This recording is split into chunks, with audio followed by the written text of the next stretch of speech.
evening. I don't know. Hello? Okay.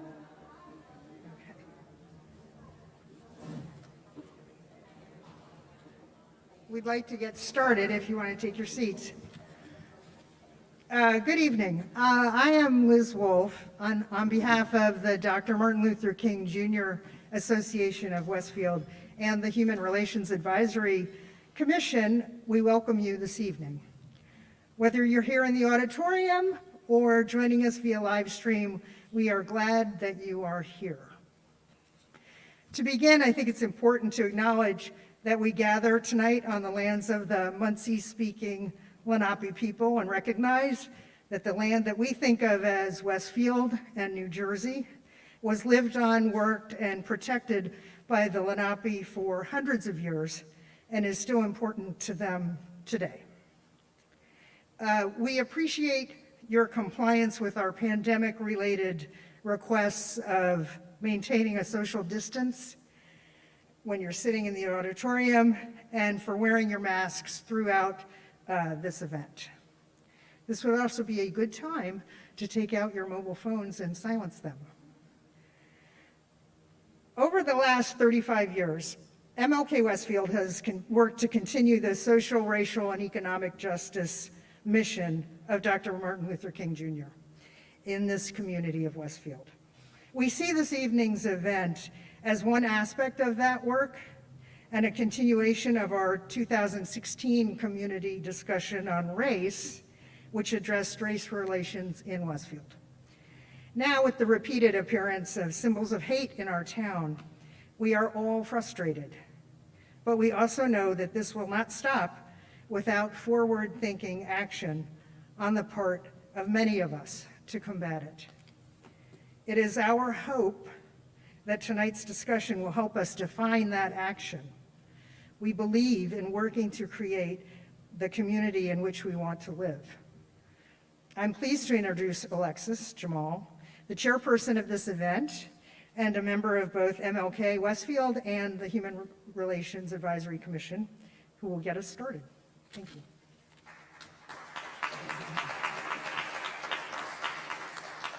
Good evening. As Liz said, my name is Alexis, and I have been the chair of the Human Relations Advisory Commission, or HRAC as I like to call it, since it started in February 2020 to this year. Our new chair will take the reins at our next meeting, February 10th. You could read a brief history of HRAC in the program, but the main reason it began was to bring concerned community members together to think about and speak to the issues of hate that Westfield experiences, and to act against hate to ensure that hate has no home in Westfield. Why this community discussion event now? Well, HRAC and the Dr. Martin Luther King Jr. Association have co-organized this discussion as a way to, one, follow up on the community discussion on race that MLK organized in 2016, two, to reflect upon the ongoing incidents of hate and exclusion that occur in Westfield, and three, to begin a discussion on community accountability and action to address past harm, disrupt current harm, and prevent future harm. The incidents of hate that occur, those known and unknown, those public and private, do not only indicate that we may have some problematic people in this community, bad apples, as some like to say, but they also reflect that we, as a community, have work to do to create a culture in which expressions of hate happen less and less. What is that work is a question worth exploring. So, to navigate our expedition, I'd like to draw your attention to our program. Everyone should have access to a program, hard copy if you're with us, or via link if you're in the virtual space. As you can see, we have a great panel discussion ahead that will be moderated by Cheryl Lundy-Swift and Claudia Cohen. Cheryl Lundy-Swift is an award-winning educator, motivational speaker, and entrepreneur. The founder and CEO of EduPower, an education consulting firm that empowers people to reach their fullest potential. Ms. Swift has also worked in leadership and executive roles for various educational organizations, written curriculum, and developed professional learning. Cheryl is a commissioner for the Westfield Human Relations Advisory Commission. Claudia Cohen is a facilitator and a scholar, practitioner of conflict resolution and organization development. Since 2015, Dr. Cohen has designed, facilitated, and trained facilitators for community-based conversations about race and racism, dialogues on race. Dr. Cohen is also the president of the Third Alternative LLC, a consulting group that offers strategic retreat planning and facilitation, organizational conversations about race, and DEIA, that's diversity, equity, inclusion, accessibility. Cheryl and Claudia will introduce our panel, but you can certainly read the panelists' very brief bios in our program. There will also be time for questions from the audience. When you registered, you had the opportunity to submit questions, so that's one way we have questions from the audience. The second way is that when you arrived, you should have received a question card, a little index card in your program. If you did not, please raise your hand and let us know, and we'll be sure to get you a card. Our questions team will begin collecting the question cards around 8 o'clock, and they will select a few questions for the moderators to ask the panel. Because of time, we most likely will not get to all questions, but the good news is that we have a post-event survey where we welcome your feedback, comments, and questions. For those with us in person, please complete the survey and drop it in the basket on your way out. We will also send a link to the survey tomorrow. And with that, it is with great pleasure that I invite and welcome Mayor Brindle.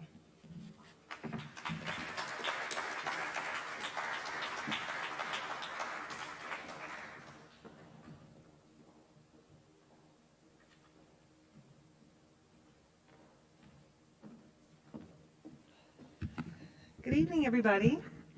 Thank you for coming out in this crummy evening, so many of you in the audience, and for those of you who are watching virtually, really a heartfelt thanks to Alexis for leading the Human Relations Advisory Commission and actually bringing this idea forward almost, I guess, over 2 years ago.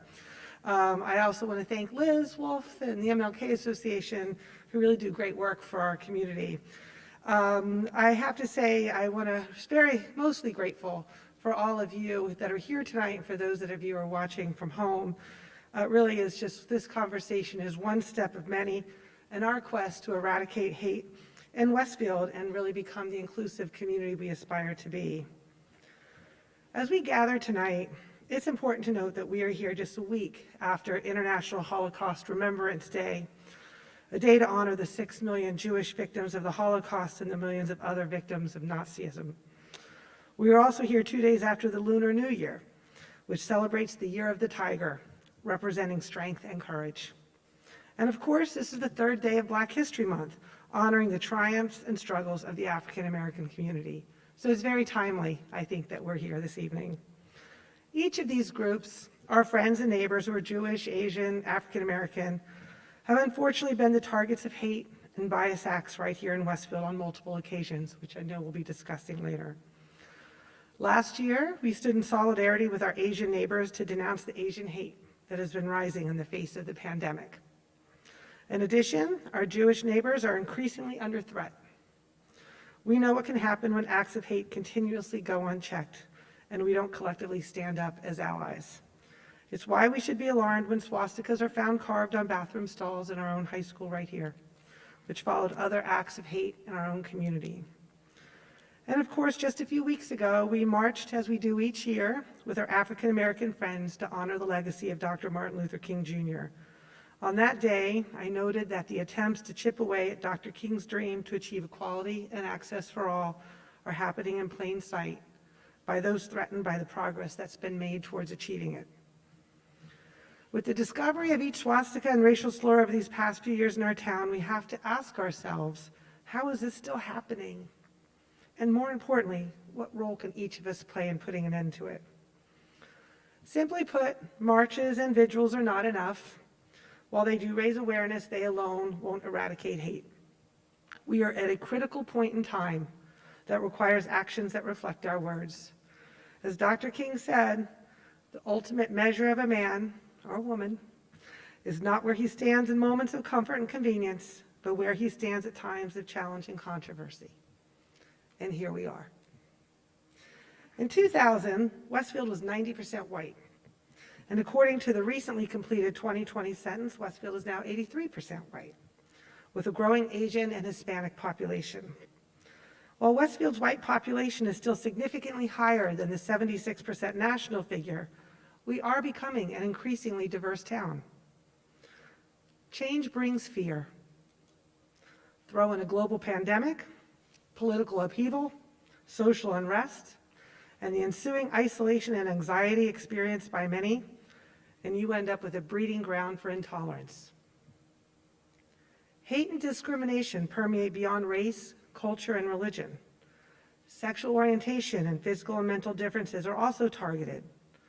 As Westfield has become more affluent, economic disparities also bring their own form of prejudice. In my experience, the best way to break down barriers is to create opportunities for people with diverse backgrounds and perspectives to engage with one another, to see each other as neighbors and equal members of a community with shared goals and values. So my administration has been very committed to doing our part, whether it's through creating the Human Relations Advisory Commission, significantly increasing penalty fines for bias crimes, partnering with the American Jewish community, supporting events like this one tonight, funding a new group home for special needs adults in town, as we did last week, or proudly and proactively advancing our commitment to affordable housing, so that Westfield is a place where diversity is not simply tolerated, but welcomed. It's the patchwork of our collective differences that creates a more meaningful and vibrant community for us all. So in closing, I'd like to reiterate that the hate crimes we've witnessed in Westfield over the past couple of years are not reflective of our community. You all know that. But for those that are on the other side of it, they're not so sure. Which is why it's important that we all publicly stand up for those being persecuted, so they know they live in a community where they are valued, appreciated, and loved. We also need to have those conversations in our own homes and remind our kids that a crime against one of us is a crime against us all. So my hope for tonight is to establish a dialogue between the community and thought leaders from a variety of areas: law enforcement, clergy, education, and activism. Each of these areas plays a key role in eradicating hate, along with each of you. I must apologize for Chief Battlora, who's disappointed that he is not able to be here tonight, as he has an urgent police matter that he is attending to. I will be attempting to fill his shoes on this panel, but we will certainly miss his depth of expertise and law enforcement perspective. So let's take tonight's discussion to heart, listen to others' perspectives, and find a way forward together to make Westfield a place where hate truly has no home. We'll keep fighting. Let's stand up for each other. We rise and fall together. Thank you so much.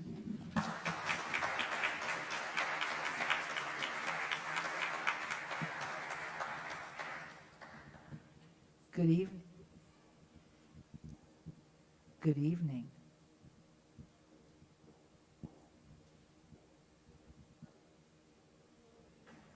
Good evening. Can you hear me?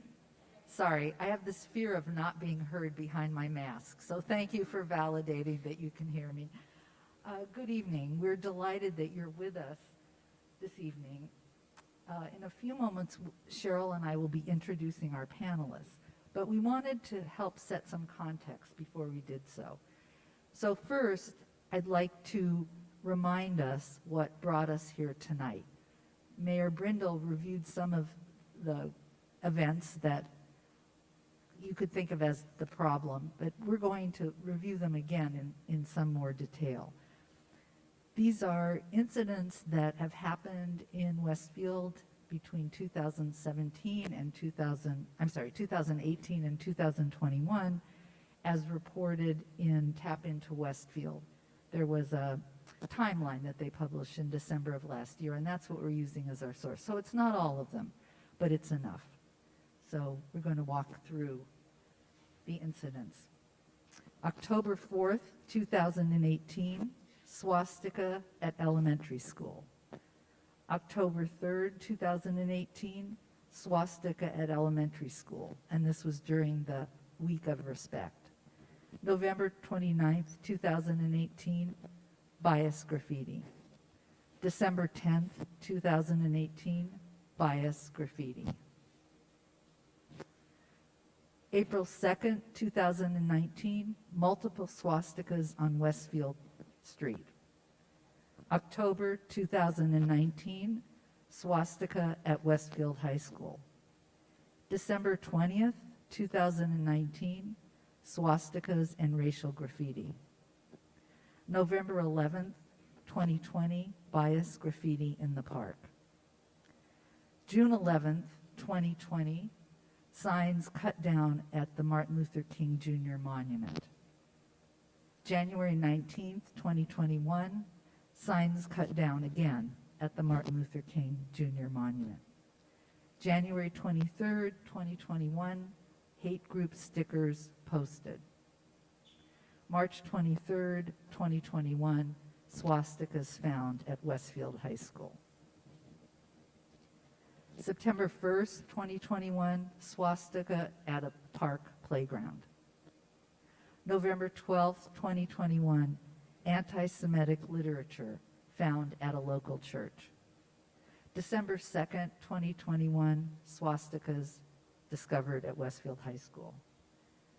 And December 8th, 2021, swastikas and racial slurs at Westfield High School. So before we get to discussion about remedies, we thought it was important to ask you to pause and reflect on how you're feeling right now, having relived at least some of the incidents that have occurred in our community over the last several years. Are you surprised? Are you angry? Are you saddened? Or something else? Just take a moment to identify what you're feeling. And later we'll look at how those feelings can be mobilized into action. Thank you. Thank you.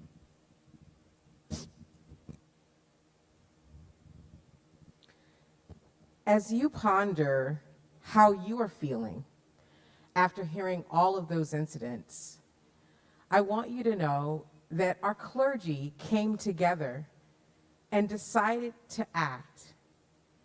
They wanted to respond to some of those hate-filled incidents with a video. Let's all take a look.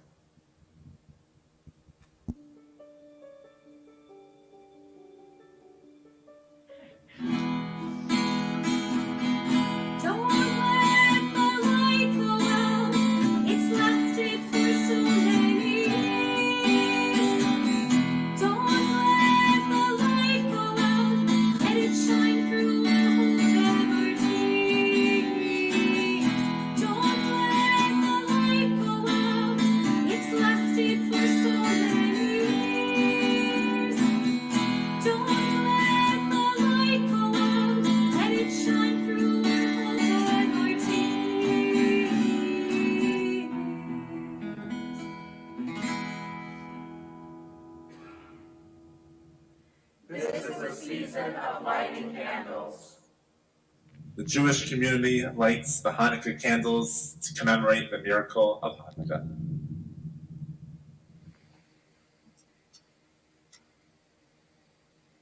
Many Christian communities light the candles of the Advent wreath. Some of us light candles in our homes or line our sidewalks with luminaria. The glow of these candles invites us to remember the divine light that shines even in the long winter nights, because we need light. We need it here, now. When people draw swastikas on bathroom walls and at playgrounds where kids gather, it brings fear, anger and pain. It seeks to intimidate and isolate our Jewish neighbours. and all those who know and carry in their bodies and hearts the history of hate that the symbol represents. We know that throughout this year, other neighbors have experienced discrimination and violence because they are Asian, or because they are women, or because they have brown skin. Our brothers and sisters of all faith traditions are deeply wounded by desecration of public and private property with symbols of hate and division. May we shine this light on all acts that bring anger, fear, and pain into our lives. Together, let us welcome a new day of healing, understanding, unity, and peace. As a community, we have a responsibility to each other to stand against hatred in whatever form it takes, to stand for love by standing with our neighbors, to stand out by reflecting light. So this season, we invite you to light a candle in your home or house of worship. A candle for the hope that shines through tears. A candle for the peace that depends on us. A candle for the love that entrusts us to each other. The glow of these candles is a call to reflect the divine light that can and must shine out, even on long winter nights. It's a call to shine hope, peace, and love within us and beyond us through our words, actions, and presence. We need the light, here, now. Let's shine together. Don't let the light go out. It's lasted for so many years. Don't let the light go out. Let it shine through our hope and our tears.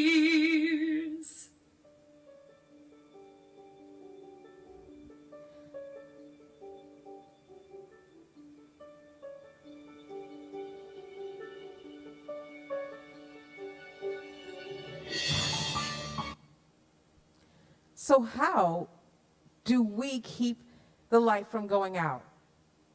Clearly, our clergy were moved to develop this video in solidarity from a variety of multiple faith-based organizations. Think about how you might respond, or how you might have responded.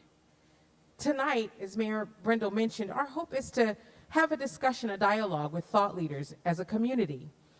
But I'd like you to think a little bit more and think about not only how we can talk about this, but how we can act to stop these things from happening. Claudia, I think it's time now to bring our panelists up. Absolutely. We're very pleased to introduce our panel for this evening. They're esteemed members of our community who have a range of different credentials and experiences, but what they all have in common is their commitment to ensuring that there is no home for hate in Westfield. Our first panelist is Mayor Shelley Brindle. As she indicated, she's gracious enough to sit in for Chief Badalaro. Yes, please come up. Thank you.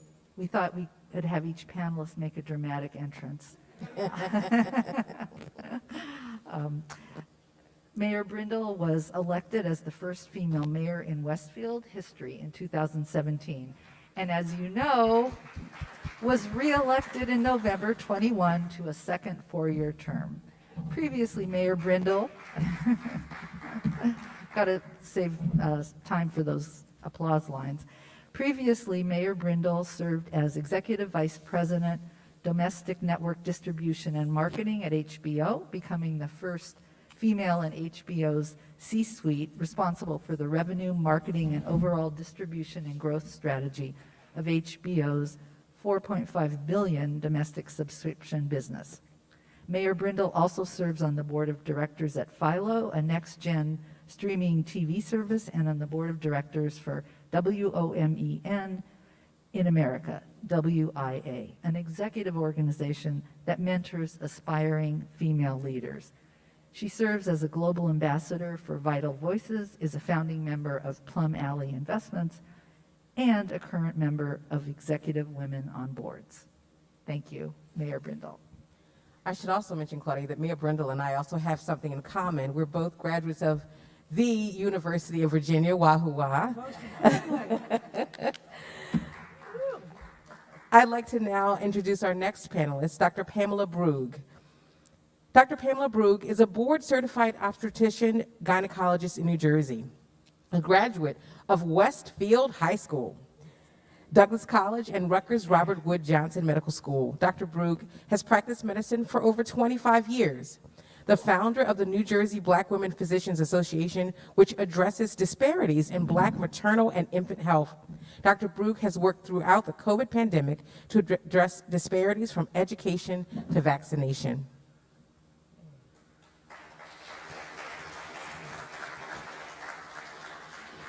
Superintendent Dr. Raymond A. Gonzalez joined the Westfield Public School District in August 2021 after spending 7 years as superintendent in Westwood, New Jersey. With degrees from Princeton University, a BA, Rutgers University, MA, ED, and PhD, and a second master's, if that wasn't enough, from New Jersey City University, Dr. Gonzalez has spent his more than 23-year career committed to education in large urban and suburban districts.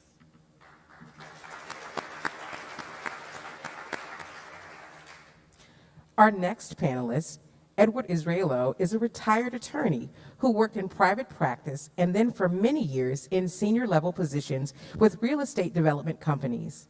A graduate of the University of Pennsylvania and Northeastern University School of Law, Mr. Israelo has served as past president of the Metro New Jersey chapter of the American Jewish Committee, an advocacy organization which focuses that include combating antisemitism and racism.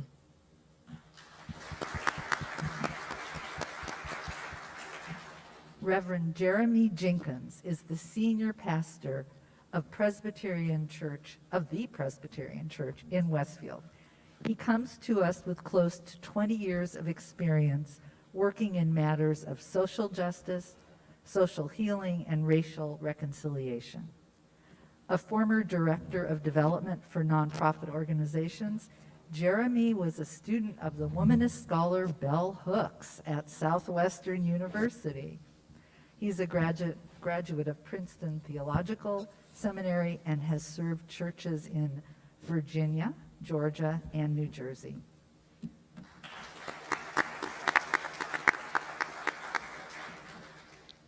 Kimberly Ligon is in her 9th year at Westfield High School teaching humanities, global perspectives, mock trial, and women's studies.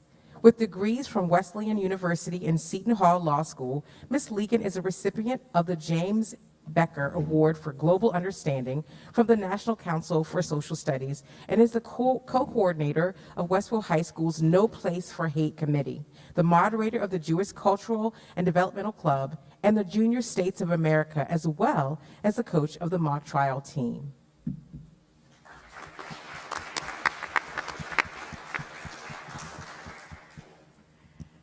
Maureen Mazaris is the Director of Counseling for the Westfield School District, who has made student wellness and recognizing the whole student a priority. And I can attest to that. Both of my daughters were very much served by Ms. Mazaris at Westfield High School.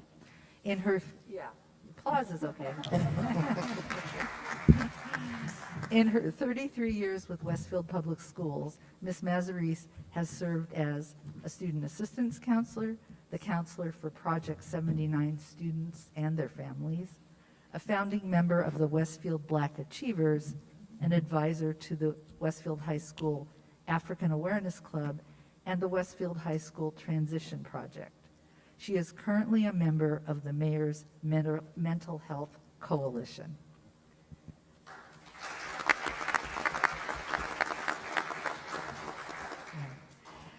We will now transition to asking some questions of the panelists. Later, they will respond to questions from you. And I'll just reiterate that the index cards are the way that you'll indicate your questions, and they'll be picked up at about 8 p.m. So let me hand it to Cheryl, and we'll begin asking the panelists to field some questions. Absolutely. Thank you, Claudia. So you each had an opportunity to witness some of the events that have occurred here in town, and I'd like for Maureen Mazzarese and Ed Israelo to answer these particular questions. I'd like to think about past harm. What approaches or tools have been used to address past harm? And if you would please let us know what has happened to those individuals who have been harmed. Hello, everyone. Thank you so much for having me here tonight. I must say I'm quite humbled to be on a panel with all these wonderful people, and to have this moment to just reconnect with so many people in this auditorium who I've had the pleasure to work with in so many ways. I have to start by saying the questions are daunting. The questions were food for thought for me for over a week now, and I think in conversation with some of the other panelists as well. And I have given a good deal of thought to it, and I'm absolutely fairly certain I don't have a perfect answer to any of the questions. What I can give you is my perfectly honest answer, and that's what I will do. I think in terms of past victims, I think back, and I remember some. I absolutely can remember particular students, particular families who were hurt, who were harmed, and were victims of things that they should not have experienced. I can honestly say that I know where some of them are, and I don't know where others are. But I do know that those who I am aware of have thrived because they had somewhere in their life, hopefully in their school, that person who, and I will go back to the video, could shine a light for them, shine a light on them as individuals, but most importantly, shine a light on their story. I'm always reminded of the Elie Wiesel quote about why he tells his story, because his story is an important venue for somebody else's story. So past hurt is managed, I think, and supported by first and foremost listening to the story of the person who is telling it. And when people are listened to, when their story is heard, they begin to own the story, and the story doesn't own them. So we try, mostly in the work that I do, and the part I play in a K through 12 school system that I'm very proud to belong to, is to be the port of listening and to create other good listeners that allow the story to be told.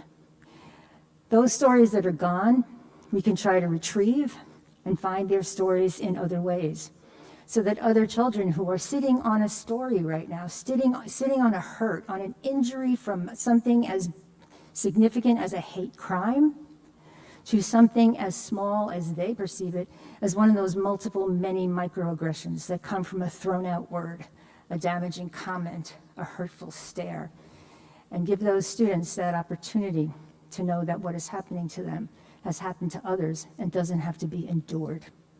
So I think we start by giving voice. We start by giving names. I am reminded of I just saw a wonderful documentary on Sunday about the museum in Montgomery, Brian Stevenson's museum, about the importance of giving names, real names of real people to stories who can serve as encouragement and guidance for other people with stories. Thank you. Can you hear me? It was somewhat shocking to see the screen and the number of hate crimes that have occurred in Westfield over the last couple of years. First off, I want to personally thank Mayor Brindle and the Town Council, Westfield Police Department, Superintendent Gonzalez, the Board of Education, the Westfield Clergy Association, the Westfield Human Relations Advisory Commission, the Dr. Martin Luther King Jr. Association, and the Westfield Area Chinese American Association for their strong statement in December condemning the most recent anti-Semitic attacks, which were in December of this year. ended with the following words: as community leaders, we strongly condemn all acts of racism, anti-Semitism, bigotry, and expressions of hatred targeting any group or individual. An attack on one of us is an attack on all of us. But words, of course, are not enough. We need to develop strategies and take action to ensure that Westfield is an inclusive community that does not tolerate hate or racism of any form. And that's why we're here this evening. The hostage taking of the rabbi and 3 congregants a few weeks ago during Shabbat services in Colleyville is a grim reminder of how dangerous things have become for Jews in America. The recent anti-Semitic fueled murders in Jersey City, Poway, and Pittsburgh are still fresh in our minds. I would suggest that there are both reactive and proactive approaches to addressing these problems. First, the reactive approach. Temple Emmanuel, working in close coordination with our police department and other organizations, has been forced to put in place several security measures. This includes an extensive network of monitoring cameras, a locked front door with identification required to gain access, and the presence of a manned security vehicle. The most recent addition, I'm not sure everybody has seen it, has been the installation of bollards around the synagogue. Unfortunately, this makes the synagogue appear less inviting, which is actually the opposite image of what a house of worship would like to project. However, the reality is that these measures are necessary to ensure the safety of congregants and visitors to the synagogue. The security measures taken by the yeshiva in Jersey City by restricting access to the facility probably saved the lives of dozens of young Jewish students and their teachers. It could have been another Sandy Hook type of a situation. Unfortunately, at that event, 3 innocent people were killed in the kosher deli next door to the yeshiva. And it was actually the security training which the rabbi in Texas received that he credited for the successful end to the hostage crisis that he faced. And now a few words about a proactive approach. One of the things that we're doing at the American Jewish Committee.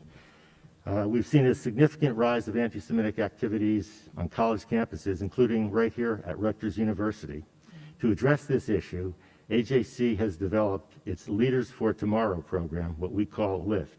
It is a high school leadership development program designed to empower Jewish teenagers with the knowledge and skills to deal with the challenges that they may face in school when they go off to college, particularly in light of the recent boycott, divestment, and sanctions movement, which seeks to delegitimize the State of Israel.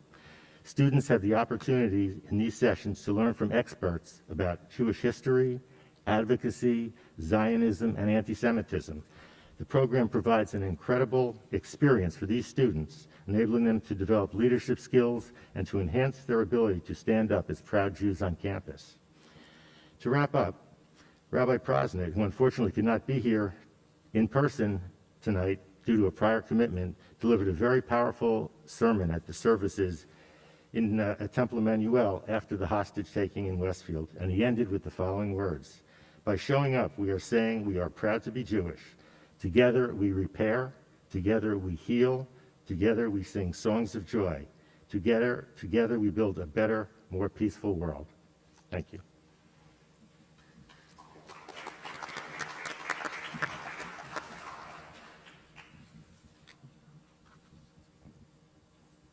Thank you both very much.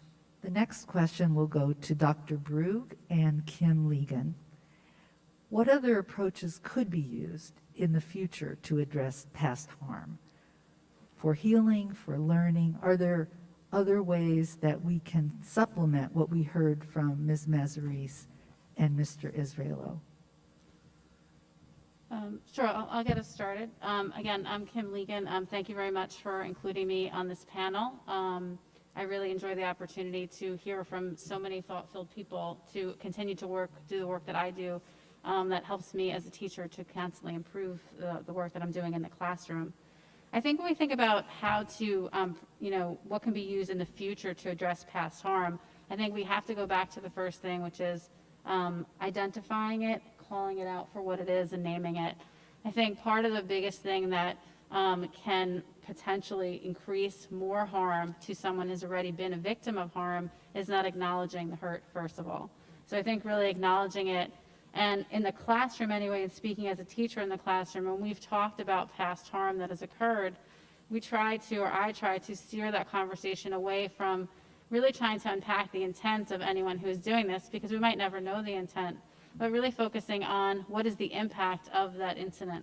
And so the first thing that we need to do is to acknowledge that. I think we also need to, in thinking about how to address past harm, is to give students and to give people who are the direct victims of that harm an opportunity to express how it has impacted them. I would like to think that as we continue to improve the inclusiveness of our community, that any harm, as Mayor Brindle had mentioned earlier, that all of us have noted, is a harm to all of us, right? As in our shared humanity, it shouldn't matter what group is targeted, as we're all victims of that hate. But I think it's very important, in addition to acknowledging, to address past harm by providing safe spaces for those people who are direct victims of harm to express how it's impacting them. And I think in the terms of education, the other thing that's very important is to put past harm in historical context. We cannot truly work on that ability to be inclusive and build empathy unless students especially understand the legacy of hatred or divisiveness that exists in our history and the history of this world, so that when a harm occurs, they can only truly understand it if it's been contextualized. So that means that we address past harm by really teaching students about our whole history, even the part of that history that is uncomfortable, because then that allows them to understand when a current incident of hate occurs, why that incident would be so damaging, because they have it in context of the legacy that that comes from. And so I think those things together are things that can help us address past harm.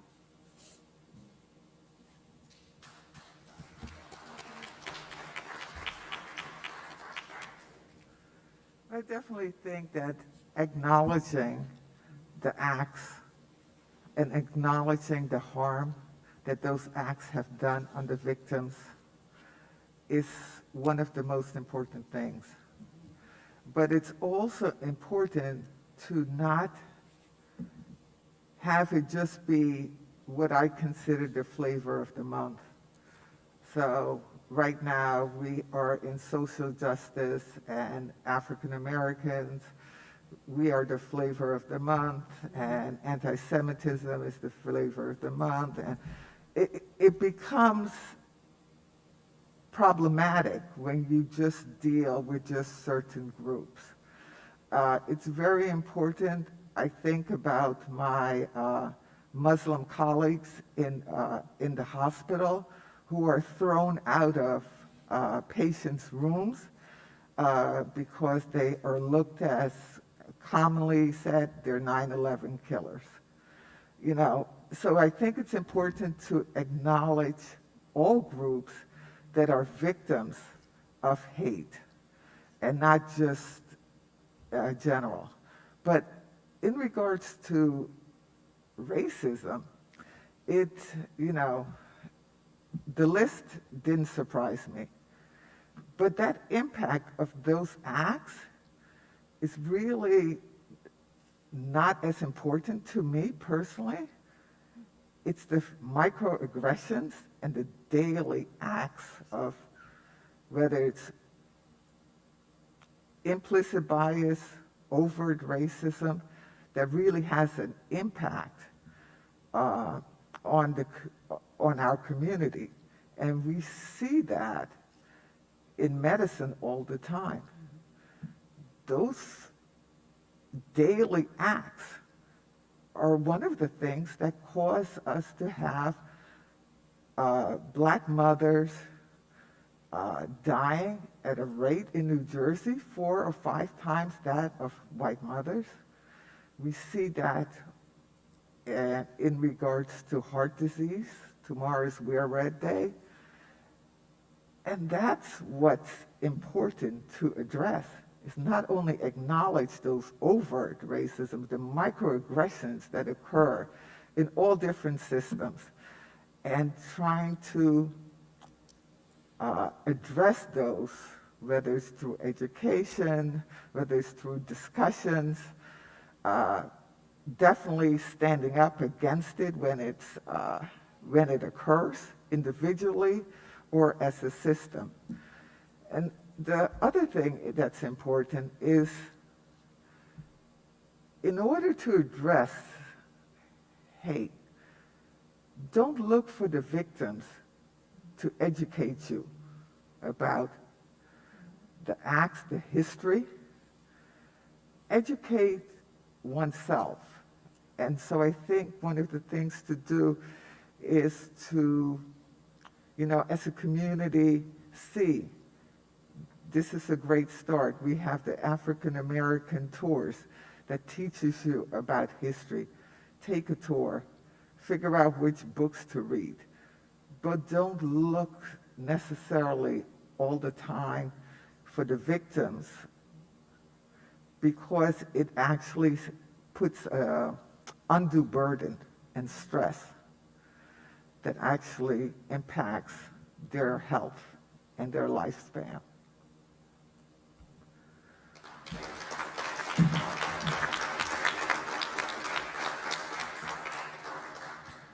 Thank you. We've been talking about past harm, and I want to talk now about present harm. The next questions will go to Mayor Brindle and Superintendent Gonzalez. What are we currently doing to disrupt hate with words or deeds? And I would like to say that I know we've certainly condemned all of these acts. We do that strongly, and yet they continue to happen. So what can we do to disrupt it? Mayor Brindle? Yeah, it's a question that I've been wrestling with since I was elected, and I think, we've had this history of these. So, if I was Chief Badalora, and I was talking from a law enforcement perspective, they have, I've talked a lot with the law enforcement about what we can do about prosecution, because I know a lot of folks, especially with the recent high school incidents, was and I'm sure Dr. Gonzalez can talk about this, kick them out of school and do all these things. But what I've learned is that bias crimes have a very high threshold of proving that they're bias crimes. And you add into the high school, first of all, being able to identify who committed the harm. So from a law enforcement perspective, we are ready to do whatever we can on our side within the constraints that you have within the education system. I'll certainly let Dr. Gonzalez address. Now, from a legislative standpoint and from an administrative standpoint, we increased graffiti bias crimes by tenfold, and doing those kind of things to deter. But I think, as I said, what I can do in the seat I sit, and I referenced it in my remarks, is that there's this confluence of events that is just exacerbating everything. It's like a perfect storm. And we don't have the opportunity to work alongside each other towards shared goals where all those walls of prejudice hopefully fall down. And I think what I'm committed to do where I sit is, when we are finally in a place where we can do that, to double down on events, organic events, where people can sit side by side and work together and see people that are different than they are. These events are great, but sometimes I could worry that we're preaching to the choir. You all are here because you always have, and those listening at home have a very vested interest in trying to solve this. And I think, how do we reach the people that don't necessarily own that responsibility? And that's probably one of my biggest challenges. But I think we'll do what we can on the law enforcement side, and I'm trying to do what I can on the culture side. And I will just reiterate what Dr. Brugge said about prejudice. And it's not, it's not just racism against certain groups. As I mentioned, there's an economic prejudice, there's, mental disparity. It's just this level of inclusion of anybody who may be different from you, period. And I worry sometimes in our community that, we focus on our homogeny, and I'm trying to get us to focus on our diversity and find why that is critical to a very vibrant and prosperous future for Westfield. And that's what I'm really committed to doing going forward through, again, housing options, diversity of thought, businesses, et cetera. That's how when you start integrating that organically into a community, you hope organically acceptance and inclusion follows.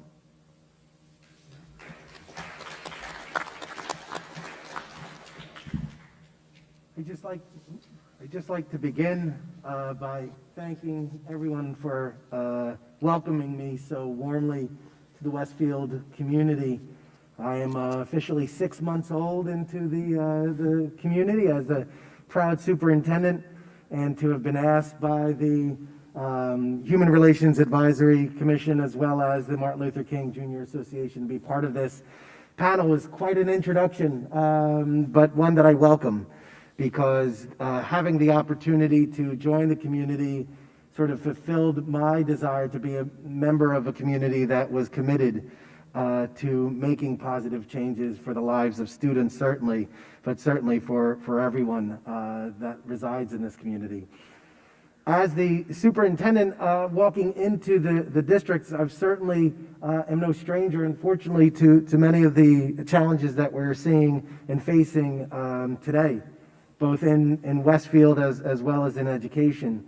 So unfortunately, it is a topic that is near and dear to me. It is a topic that is all too familiar. And I could say that during my entry into the school district, during a time when adverse challenges present themselves, I also get the chance to see how a community comes together, how a school community comes together, how the residents come together to try to address these problems and try to find solutions. So I'd say, from a practical standpoint, I do want to, provide some insight for those who may not be aware. When there are incidents that are brought to our attention, our responses are certainly seen by many, but in other cases they may not be seen because the investigations and the inquiries that take place are taking place in cooperation with law enforcement, or taking place through the administration, working with counselors, teachers, and students in order to identify all the aspects of the incident so that we could identify perpetrators, hopefully be able to identify the source of the problem so that we could address it directly.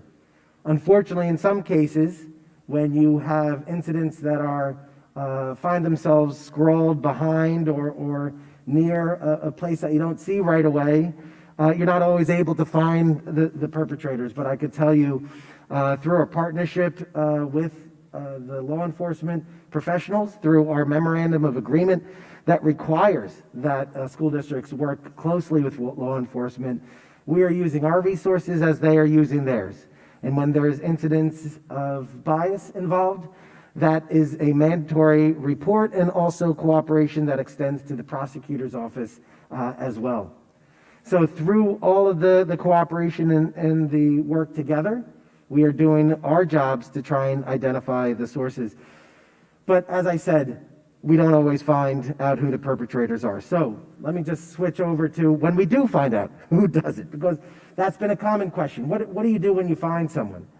And I think there's two things that we have to consider. We do have a code of conduct that is both board approved, but also reviewed annually by the administration, the Board of Education, as well as community stakeholders that outline consequences for infractions. And as an example, we discovered through our review most recently that we did not have explicit infractions that called out bias or anti-Semitic or racially motivated infractions. We did not call out these concerns as explicitly as we need to in order to visibly oppose these acts in our schools.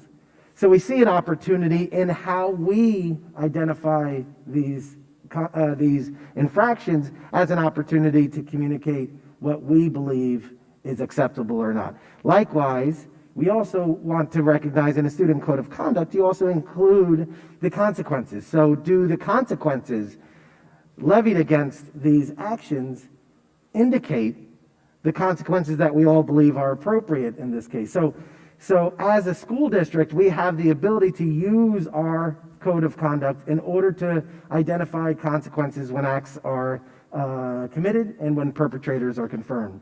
But that's the punitive side of it. Now there's the restorative side of it. There's the educational side of it. Because we also want to recognize that the individual who committed the harm is not the only individual who is involved. There are those who have been impacted directly or indirectly that we also need to consider. And certainly you've heard from Maureen Mazzarese as well as Kim Legan that we do have supports in place. We do have adults in place, caring adults, who are going to work to provide those supports to our students. But nevertheless, as a school district, our bread and butter, our purpose for being is to educate students and to look at our role as educators for the future generations. Then we have to look at what are we teaching and how are we teaching it.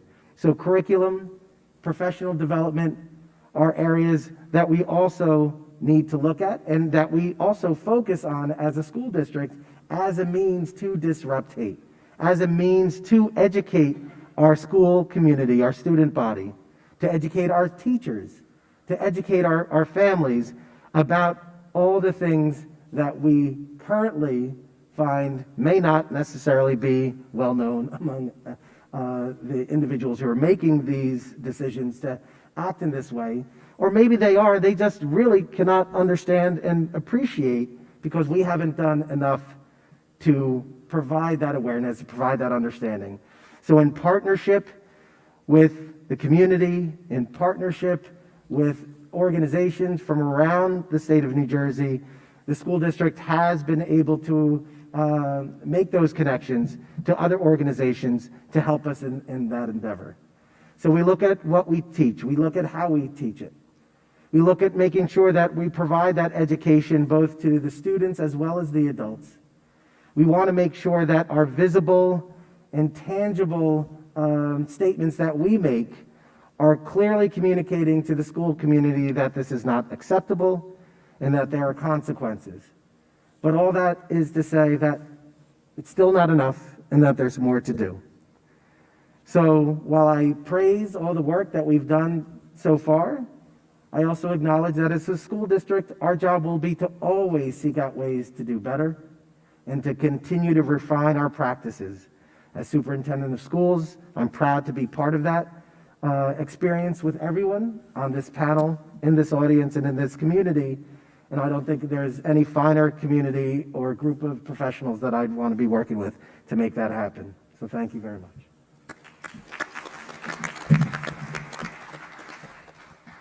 Thank you all for your very rich and thoughtful responses. We tried to separate the questions in terms of past, present, and future, and I'm finding that some of you are really anticipating that full scope, so we may focus in a little more tightly in the interest of having time for questions from the audience. Our next question goes to Reverend Jenkins, and then Kim Legan, and also Ed Israelo will have a chance to add to his previous comment if he would like to. So the question is, what other approaches could we employ to prevent hateful acts? As I said, many of the panelists have touched on this, but we wanted to really focus on prevention. So not simply to respond after the fact, but to build in that prevention into the way we operate. So Reverend Jenkins and then Ms. Legan. Thank you.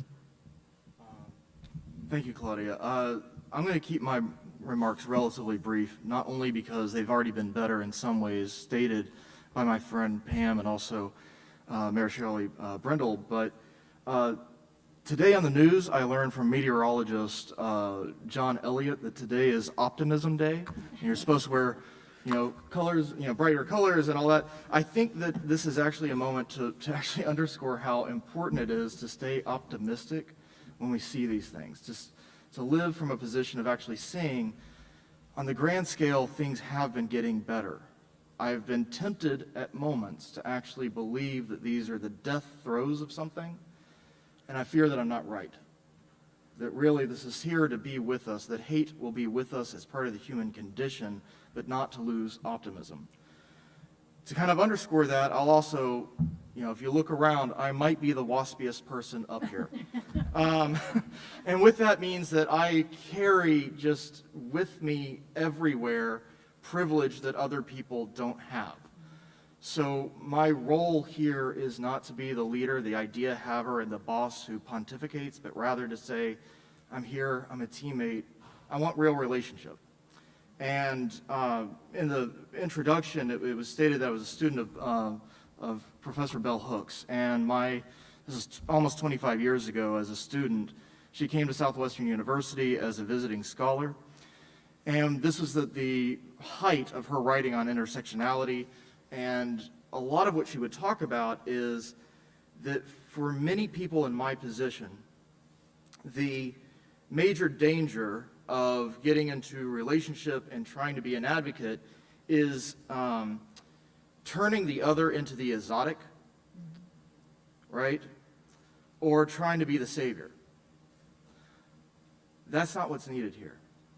If you would be an advocate, the thing that I would probably speak most to is two major categories. First, real relationships.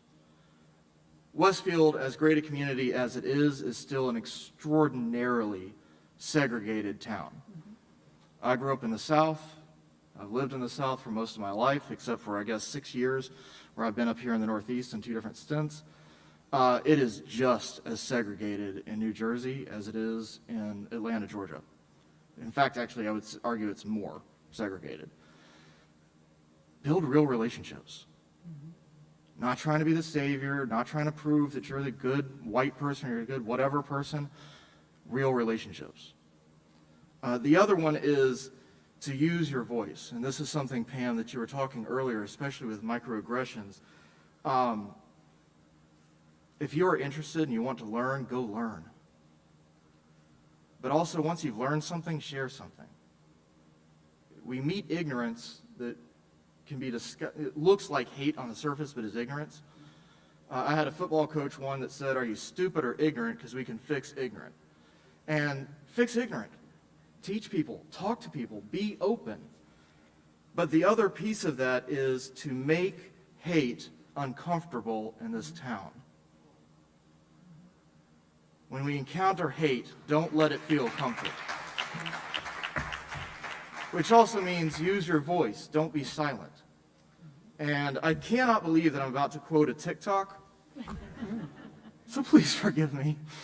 There was let's call him a gentleman on TikTok, talking just kind of broadly speaking of how at bars and nightclubs and at concerts and the whatnot, there is a cover that the bouncer charges people to gain access or entry into the venue.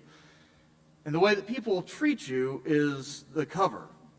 And what you demand of them, right, if they are treating you poorly and they're not paying the cover of decency, etc., they don't get access to you. The way that I'm going to explain that here is, if you encounter hate in this town, that person doesn't get access to you. And it's not for people that have been victimized. That is for people like me of privilege. Though any time that I allow for hate to go unchecked, I'm giving it permission to exist.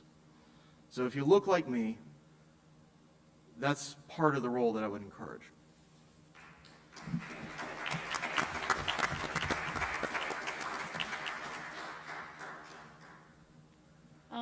I would really just, echo a lot of what was just said. I think when we think about, preventing future acts, there are several components that allow acts of hate to continue.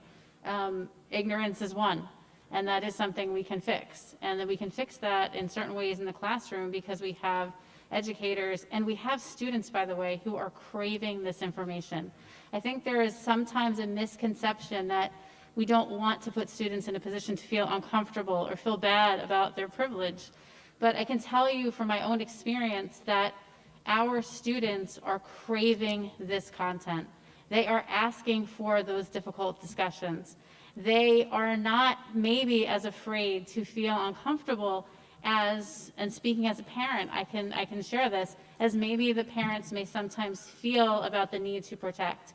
So there needs to be a partnership in preventing future harm where we as a whole community, and that includes educators and parents who are working together to say, yes, this is going to be a little uncomfortable. And we know that change is uncomfortable. We can't have change without that process of growth. And so that means combating ignorance by teaching the real history of our community, of our country, and of our world. One of the more impactful things that I think we recently did in a class of mine was to not just talk about issues of slavery, but to talk about it in Westfield and to use the wonderful African American walking tour here to point out locations where our students walk every day. And that real life connection to that legacy really makes that history more alive to them. I think the other thing that we have to be really careful about is to not simply victimize groups. We never want any group that has been a victim of hate to feel that that is all who they are. That kind of looks them into a box, and that's not what we want to do. We want to really, truly, as you've said so eloquently, have real relations and celebrate diversity. And so that means that our students need to, every student, regardless of race, ethnicity, religion, sexual orientation, gender identification, they need to be able to see themselves in the curriculum that we teach. They need to be able to see themselves in that history so that they are valued and their voices are echoed. Chimamanda Adichie, who's a tremendous Nigerian author, talks about the danger of a single story. And so our jobs as educators, and I hope with partnership with our parents at home, is to provide our students with as many opportunities for stories and perspectives as they can have, and to create opportunities where they can have real relationships and expose themselves, even in this crazy pandemic environment, to other groups of people that are different from themselves. And that will not only build their empathy, I think prevent future harm, but I think going back to what Dr. Gonzalez said, will do what public education is meant to do, which is to prepare our students to be active, engaged citizens in a world market economy.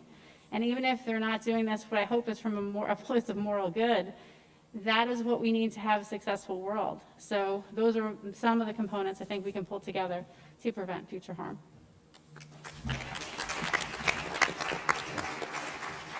I think most of what I would like to address in answering this question deals with education, advocacy, and coalition building. A recent initiative has been AJC's Mayors United Against Anti-Semitism campaign. We've been holding meetings with mayors around the state to introduce them to AJC and to highlight our priorities. At each meeting, we introduce the mayor to our resource guide, Translate Hate, which details numerous examples of anti-Semitic terms and themes to help understand and recognize anti-Semitism when they see it. Examples include such terms as dual loyalty, from the river to the sea, Jewish capitalist, Zionism is racism, and many others. We also share with the mayors the International Holocaust Remembrance Alliance working definition of anti-Semitism and ask that they adopt it as a resolution.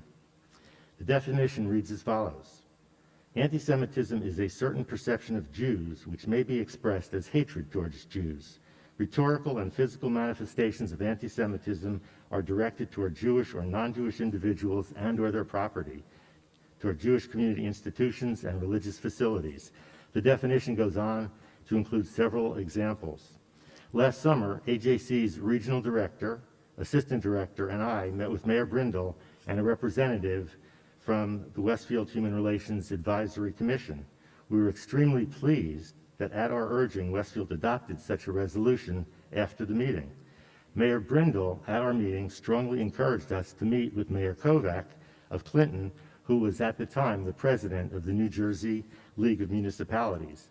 And after meeting with AJC, Clinton adopted the anti-Semitism resolution at the behest of Mayor Kovac, and the League of Municipalities adopted the IRA definition of anti-Semitism at its annual conference in November of 2021.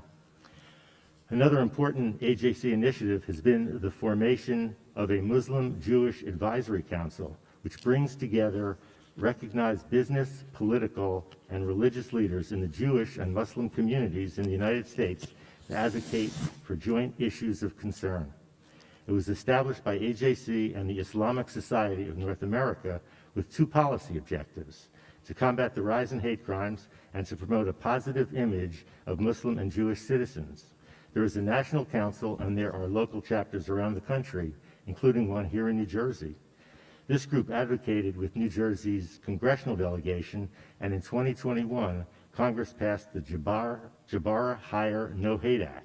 This law provides for better hate crime data collection and a more informed approach to hate crime prevention at federal, local, and state levels. Another impactful initiative has been leading the Tackle Upstarter training program. In January of this year, a few short weeks ago, AJC's regional director, together with a Muslim partner, did a training with over 20 members of law enforcement, the education community, local municipalities, and interfaith community groups in partnership with Muflehun, an organization that focuses on providing solutions to complex social problems. The program is designed to enhance the ability of community leaders to identify and respond to individuals at risk of committing violence. The curriculum teaches awareness of threat of violent extremism and extremist recruitment tactics, understanding how hate can incite violence, and the role communities can play in violence prevention. And as we meet here tonight, AJC New Jersey is co-hosting with the Urban League of Essex County a program for Jewish and Black professionals, community professionals, to learn more about hate crime and bias incident reporting in New Jersey and why it is so important to encourage our communities to report such incidents. And finally, beyond AJC's advocacy and coalition building, certainly a way to try to prevent hateful acts is through our schools. A newly mandated civics course in middle school that will begin implementation this September is a good start. But education and values begin at home. We need to be able to reach and educate our parents as well, including those not connected with our religious and community organizations. How we can accomplish this is something I suggest that this group would want to address in the future. Thank you.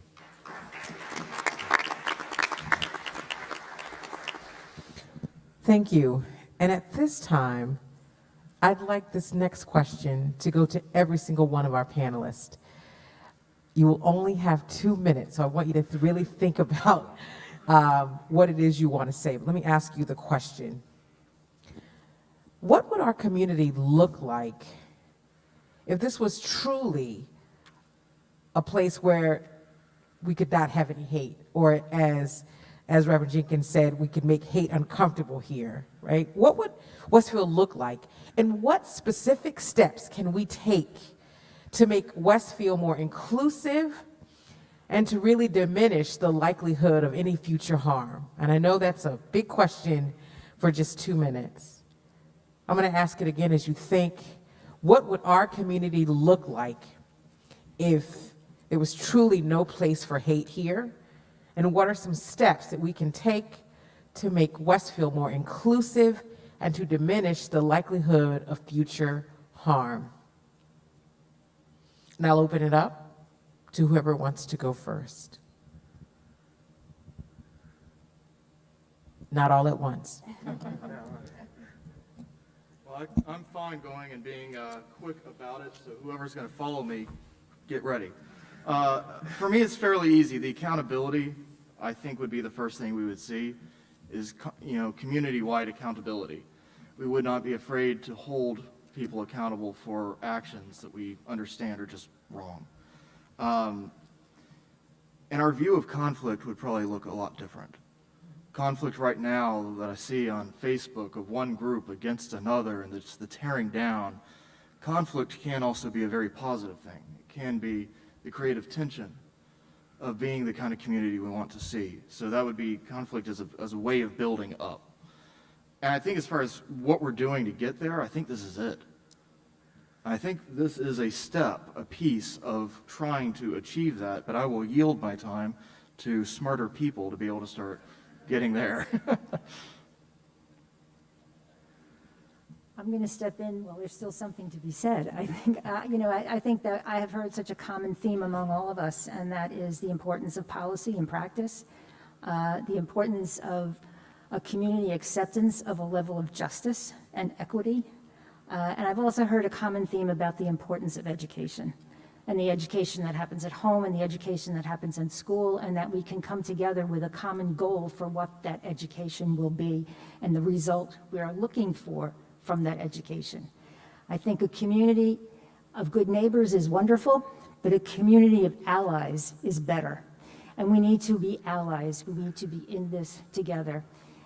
And the last thing I will say from the place that I come from is that the children are always listening. The children are watching and the children are listening. And we must be examples for them all the time, at home, in school, on the playground, in the conversations they overhear us having with each other.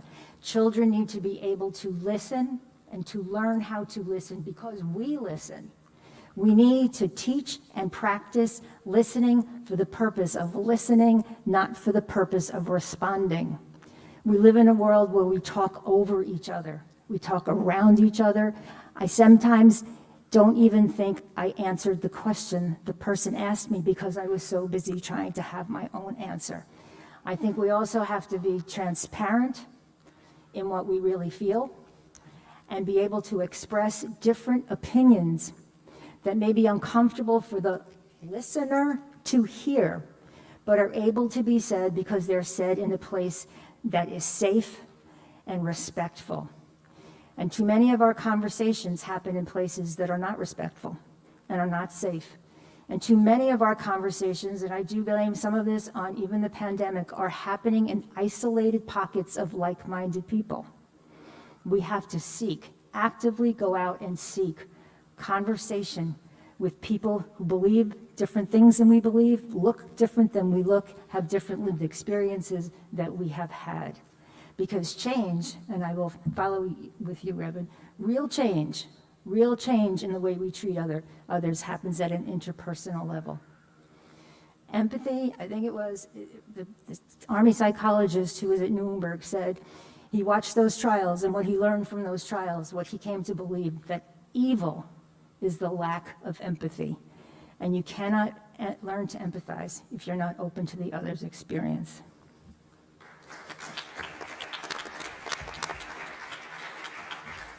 I would just add on to that by saying that I think that that future where there is no place for hate is a place that is filled with people who have curiosity, who have intellectual curiosity, who have curiosity about the other, who have curiosity to go beyond their little silos. I think it's also a place where we see civil discourse modeled. In our classrooms, many of our teachers start out a semester by working together with their students to put together a class contract. And we decide as a class what we are going to say the expectations are for discourse and discussion. And one of the things that we often include in that class contract is that you have to operate from the position that you may be wrong. And so kind of having that kind of future where you are, as Maureen said, are willing to listen, but that the future looks like a table as opposed to a round table, rather, where people are coming together as opposed to, fighting from their silos. So I think those are some of the things that future would look like. I also think it looks like a place where many, many voices are heard and many voices are valued. I would just like to say, I appreciated the video that was shown at the beginning, and a lot of the footage was taken at Temple Emmanuel, and I'm not sure the time framework of when that was taken, but maybe it was after one of the many anti-Semitic acts that that took place and that were shown up on the screen, and so from my perspective, I think a lot of it is having each other's backs, calling out injustice when we see it, and not having any tolerance for hate or for injustice, and letting people know, and standing up, and not being passive, and aggressively going after the goals of social justice and things that are, important to us to be able to live together in a civil society.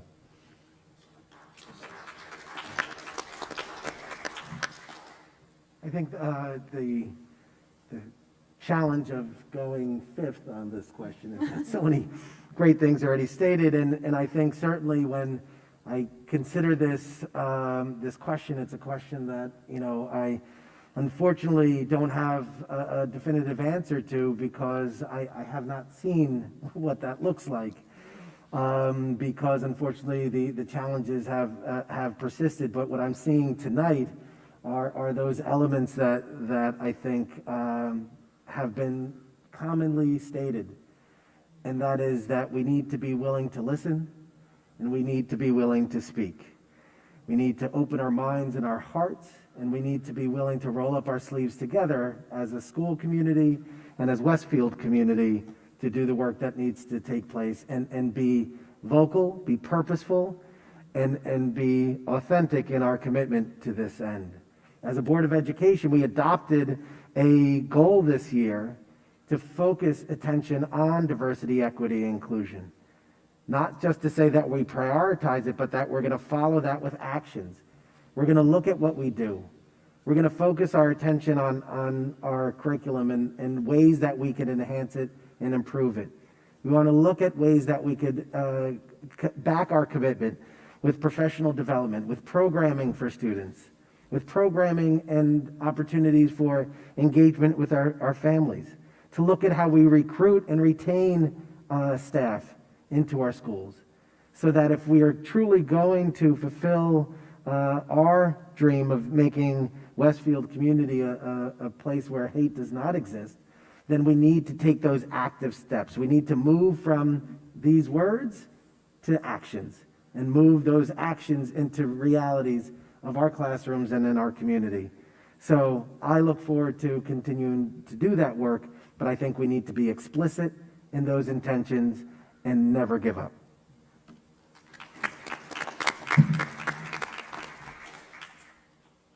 I think in the future, you would want to, first of all, acknowledge everyone's history, the true history of this country, and the impact that it has had on the generations and the generations to come.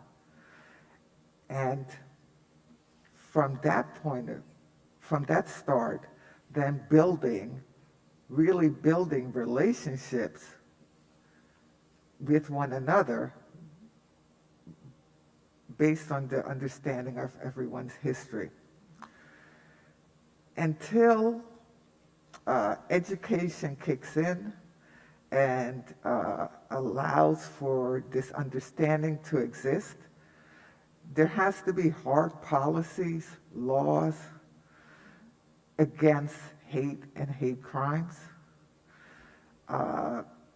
because there has to be consequences for whatever type of hate crimes that occur, because till that's done, it will just continue, because it's basically saying there's no consequences, it's being accepted. Education is very important, but it's not just the curriculum, it's who is doing the teaching also is very important.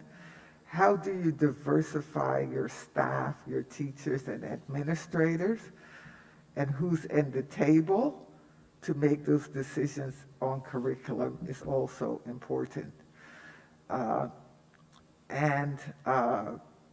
The diversification of staff is important not only for those who are labeled as minorities, but it becomes important also for the majority students to understand and get taught by someone that doesn't look like them.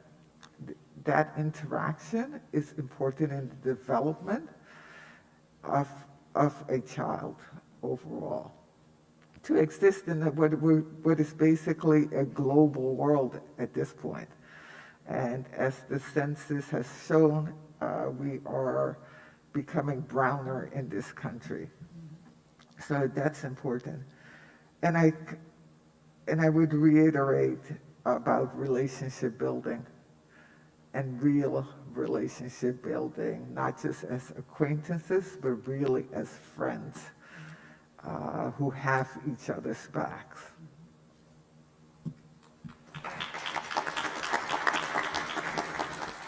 And the challenge is creating an environment to enable those relationships. Yeah. And I think that's the big challenge, right? A truly integrated community where those relationships are organic, and we're not proactively thinking, I have 4 black friends. It's just, it's just is what it is. And to me, that's, I think, what we would all aspire to.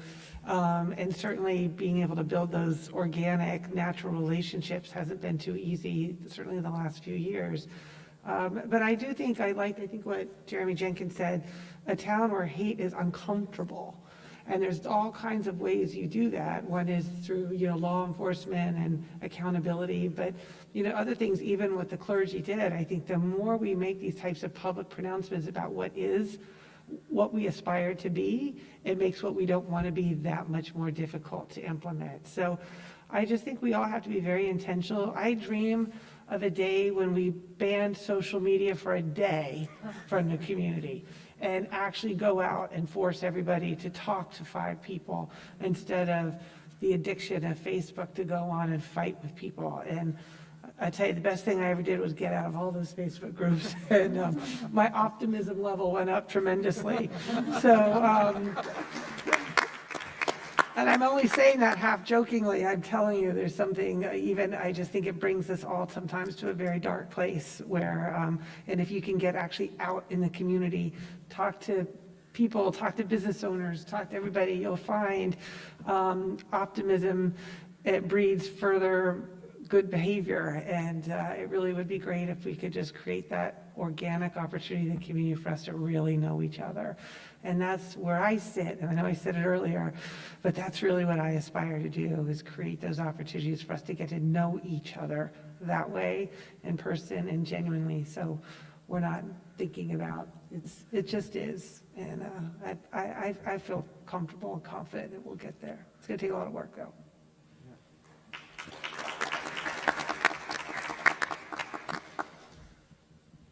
Thank you all so much. We're going to move on in a moment to questions from the audience, but I think maybe just one more round of applause for what we've heard from the panel so far. Yeah. Now, we have invoked students, but we haven't heard from students. Now we'll have the opportunity to hear from a student, and I will introduce him. It's my pleasure to introduce Ewan Stewart. Ewan Stewart is a junior at Westfield High School. He's a member of the No Place for Hate Committee and has been involved in many of the school's activities against hate. Ewan, whose mother is South African Indian and whose father is Canadian Scots, was born in Sweden and has lived in many countries, including England, South Africa, and Australia. Ewan will respond to us about what he and his peers can do and how we can help. Ewan, thanks very much.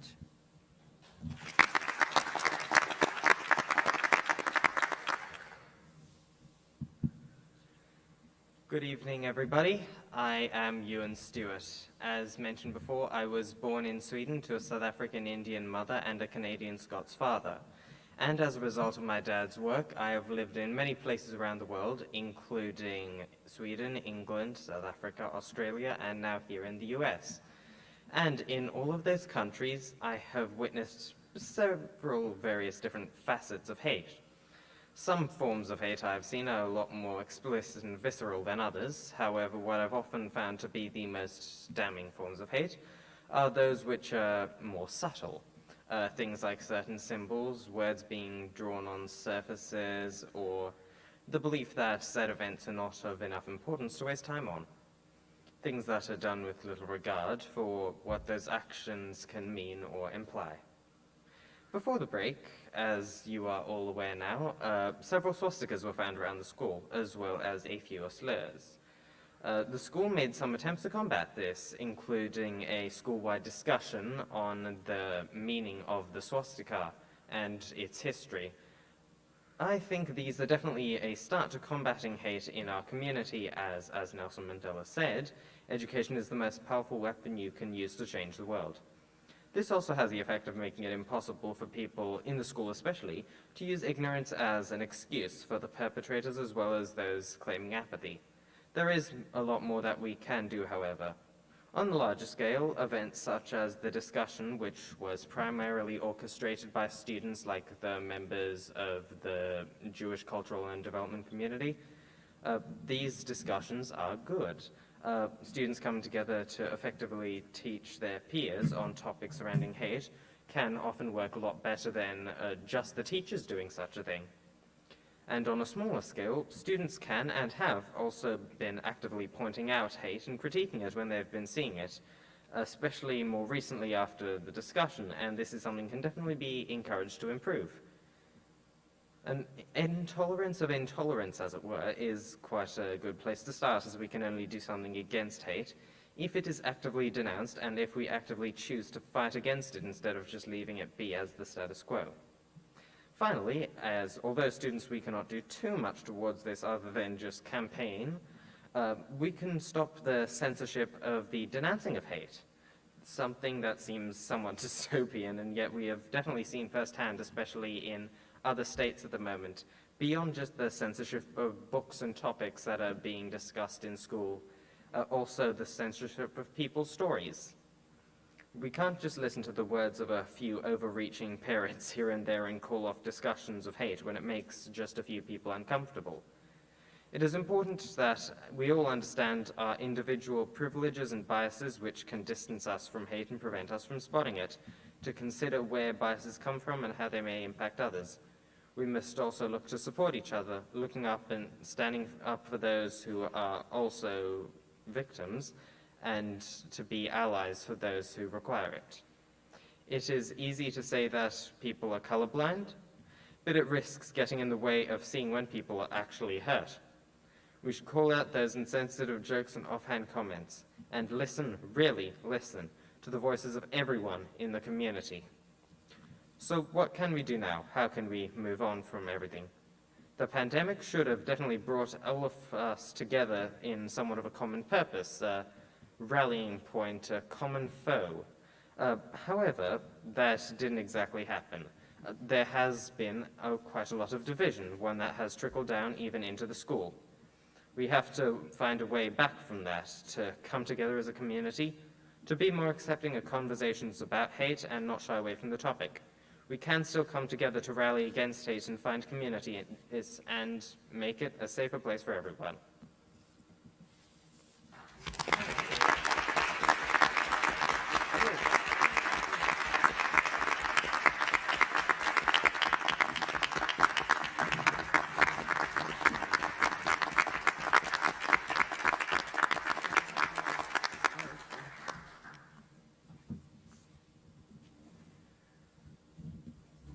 Thank you so much, Ewan. Talk about hope. Next generation. So we've come to the point in the evening where we'll be asking the panelists questions that we either received previously or from you in the audience tonight. We have a good problem, abundance. We have more questions than we have time to ask them. However, as was stated earlier, I believe by Liz, or maybe Alexis, there will be material that you can fill out as you leave to give feedback, and you could indicate questions that you're still interested in hearing about. So what we'll do, we'll kind of do a lightning round. Cheryl and I will trade off sharing the questions with the panelists. We'll ask one person to comment, and if someone else has a really strong desire to add, we'll invite them to do so. So, Cheryl? Thanks, Claudia. Our first question comes from our audience. What can be done to ease residents' fears as they watch their communities change? What actions can the community and/or the local government take? The fear is real, even if it is misguided and wrong. Mayor Brenda, we'd love for you to address this question. I assume they're referring about fears of change. And it's certainly something that I've been encountering as really, I think we're a community in transition, and actually we're a country in transition. And you see that play itself out in lots of ways. You know, the only thing that kind of goes back to the root, I think a lot of what we've been talking about is education. And so for me, it's all about getting out facts. I try and I pride myself on trying to get out facts to dispel some of the misinformation. And not only that, and to take down,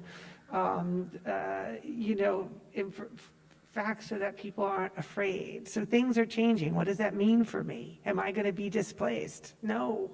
Let's talk about why it actually is going to make our community better. And those are the things that that I've been trying to do. I'm working on something now. We've got lots of comments about affordable housing and the changing demographics of our community. And it's all about, why this is really important to all of our successes. And so for me, it's about getting information and facts to walk people through.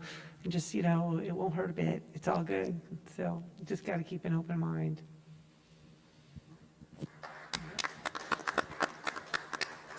Thank you, Mayor Brindle. The next question is really kind of an amalgam of one question that was asked in advance and another that was asked tonight, and I'll try to make it somewhat coherent. It's basically a question about how educators, and I'm going to ask Superintendent Gonzalez to take a cut at this one. I'll read both forms of the question. How do we strike a balance between parents expressing concerns and opinions and trusting the good intentions and educational expertise of our teachers? How should differences be resolved? The other version of the question, which is similar, what direct advice can you give to the educators of Westfield Public Schools for navigating the teaching of tolerance while teaching is attacked by vocal group of parents who are attempting to silence controversial topics? Wow. I think it goes back to re-establishing that open line of communication between the parents and the educational community. I could say with direct confidence that we have an amazing staff of teachers, administrators, support staff, and individuals who are dedicated to providing a quality education in a safe space for students to learn, to ask questions, to voice their opinions. And in doing so, I could recall back to the start of the pandemic when we had to transition everywhere to remote learning, and our teachers were the ones who shepherded our students through that tough time. And we knew then that those same teachers, were going to take care of our kids and help them through that difficult challenge. So we can't forget it's those same teachers who are also taking that same care and consideration as they work with their students to navigate. And then that may be at the pre-K to K level, all the way up to the high school level, to navigate the complexities and the challenges that we see. And that sometimes our parents may not see it in the same way, but I could assure you that the care and consideration that I just shared is common across all of our teaching staff. So that having a common conversation where you could listen and speak authentically, openly with one another, I think is going to be critical. That conversation has to happen.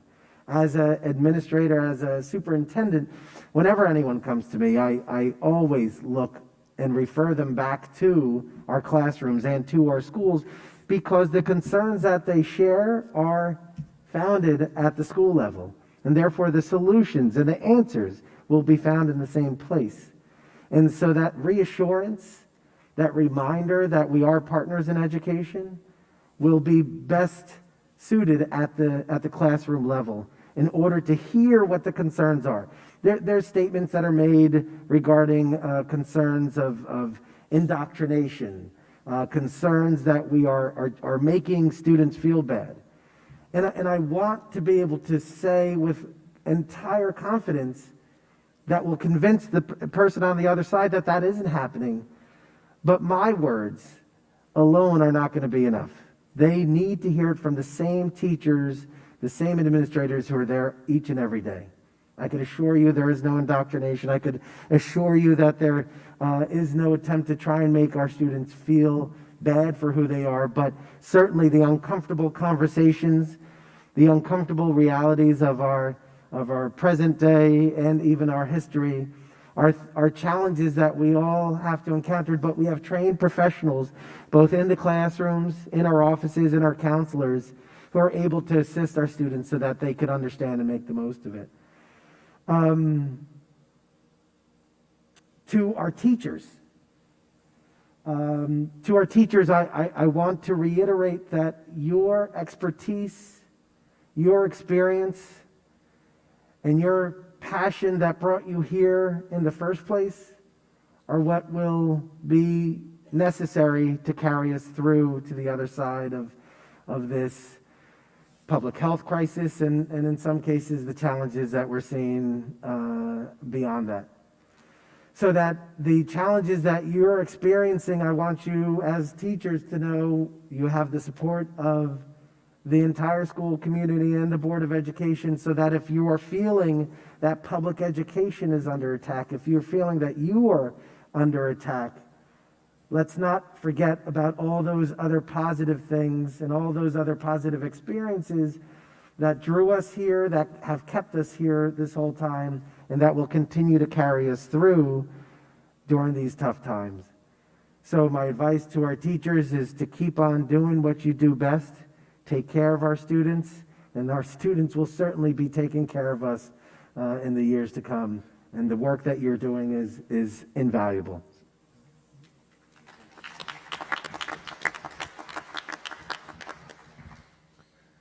This is actually a question about our students.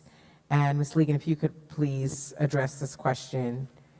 How have the students reacted to the acts of hate in the high school? And how do we support them in our community? Yeah, I think our students have been nothing short of amazing in their response. It's been thoughtful. It's been forward-thinking. It's been much more than reactive. It's been proactive and preventive. They have really stepped up in terms of leadership. Many of the things that we are doing with our organizations like No Place for Hate, the Jewish Cultural and Development Club, working with BDTV, and our Student Government Association. These are the groups that through their student leadership have come together and with the support of faculty, staff, and administrators, really have found their voice in helping to make sure that they are helping to create that future culture here in Westfield that they want to improve. And they've done things, not just most recently in terms of putting together this, leading the charge and putting together this school-wide discussion on anti-Semitism, but also helping to put together educational components about the history of the swastika and student impact statements about what these acts of hate have meant. But this is work they've been doing for the last several years. We've had a lot of discussions like that on other incidents like anti-Asian hate and racism. And I think while those are definitely voices of leadership that we have seen, there are students who I'm sure are uncomfortable. And so what we do have are faculty and staff who are trained to help students who are uncomfortable navigate these difficult topics. And I think we do see a variety of responses from students, but I think overwhelmingly what we see from all students is a very strong desire for more conversations. And I think even for students who feel uncomfortable, even they recognize that they need to work through that. They want to understand things better. And so they're asking for those additional conversations. And so I think as educators and as leaders in the school, we have to support them in their desire. And we have to continue to be the coach on the sidelines that helps them do this hard work. And so overwhelmingly, we have seen, I think, a very thoughtful and a very mature response of students who are quite frankly taking ownership for saying, no, this is the culture. We don't want this to be our culture. We want to create a better culture here. And I think that that should be applauded. And when you hear someone like Ewan speak, he is a perfect example of why, as an educator, I'm so hopeful.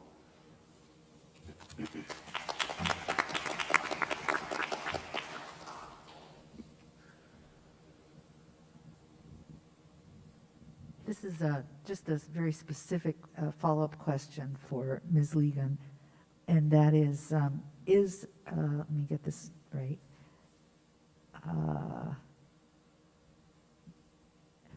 Sorry. Does the Westfield school system implement the New Jersey State Holocaust Commission curriculum for elementary through high school grades? I don't know if you'll know that for the full. Yeah, so I'll let Dr. Gonzalez respond to specifically, as I'm not privy to all of the curriculum that we have in the entire district. I can tell you that as a high school history teacher here at Westfield High School, and I teach global perspectives and humanities, which is in the 9th grade curriculum. Within our curriculum, we do, one of our units specifically addresses genocide.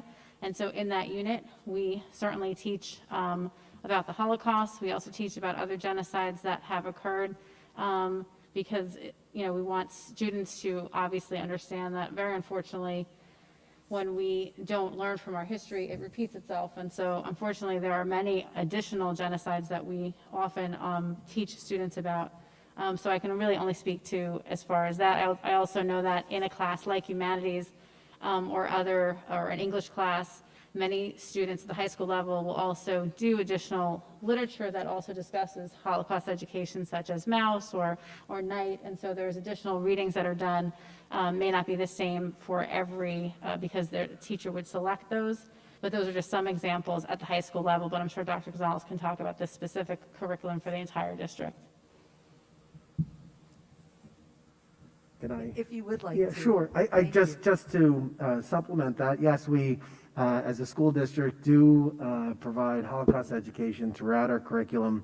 If you were to go onto our website under the menus, you'll see our curriculum tab, which includes a link to our Holocaust education curriculum documents that show what grades and the topics where everything is addressed. I would also like to highlight that work is going to be something that we include as part of our curriculum audit and our diversity, equity, and inclusion work moving forward, because, as I said earlier, it is not something that needs to be touched once and never to be revisited again, but also in light of the many experiences that we have, something that we certainly will continue to review and look at.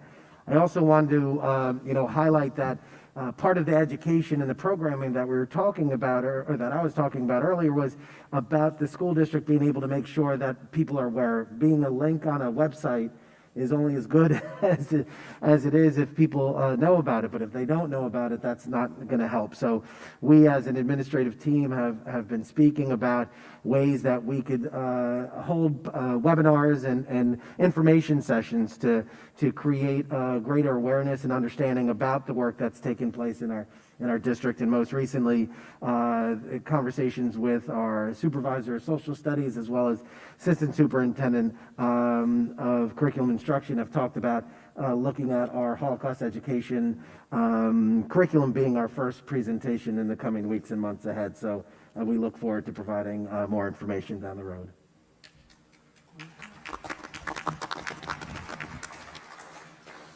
Thank you. This next question we'd like for Pam to address.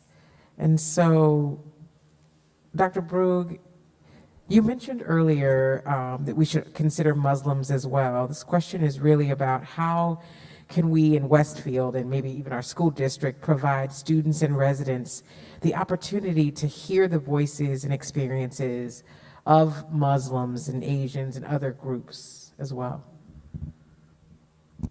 Well, I think you start again by acknowledging that there is a problem. and making it, inviting them into the conversation. You know, I'm not Muslim, so I can't, you know, discuss all the things that have occurred in this town or in the state in regards to hatred towards them. I only can speak about it in the medical field, what I've seen.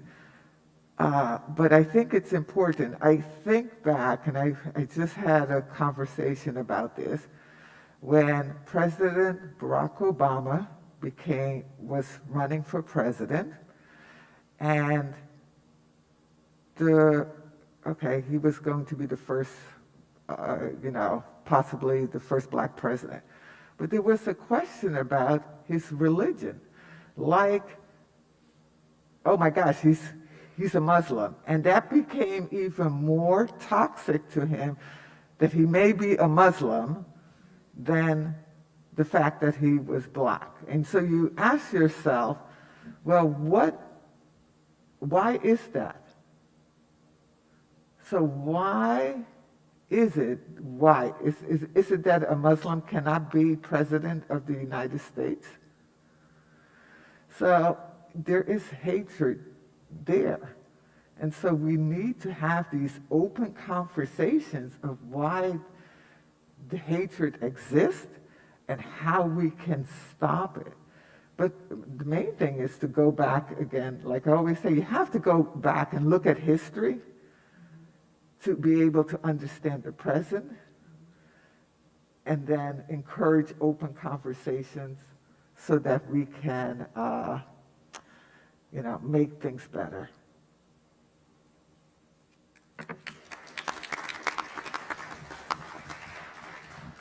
Unfortunately, we have time for one more question. I say unfortunately that there isn't more time, is the way I meant that.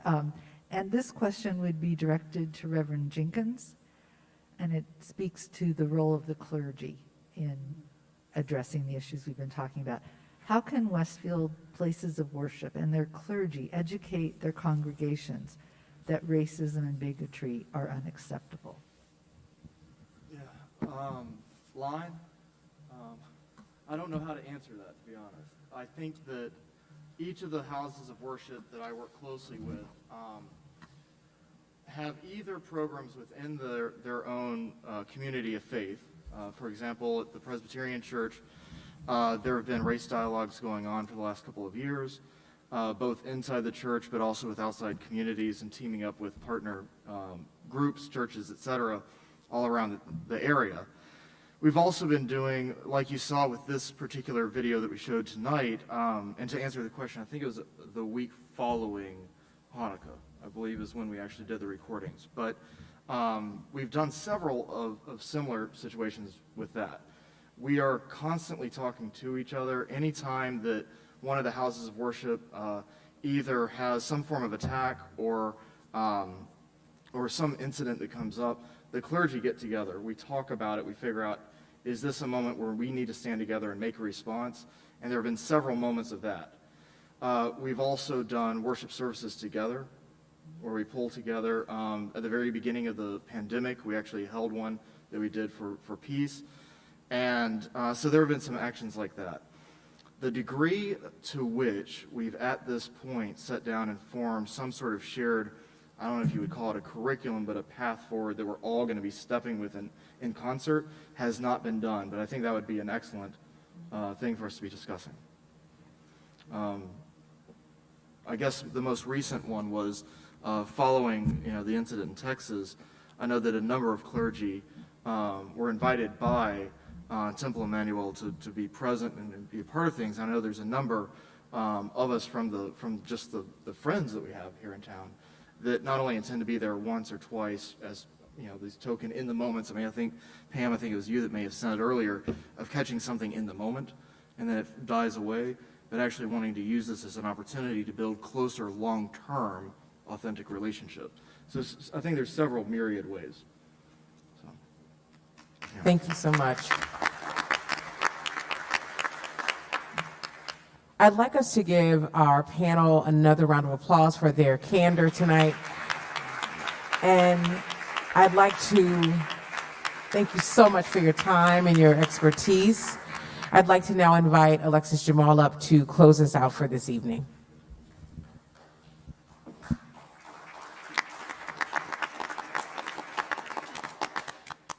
Good evening again.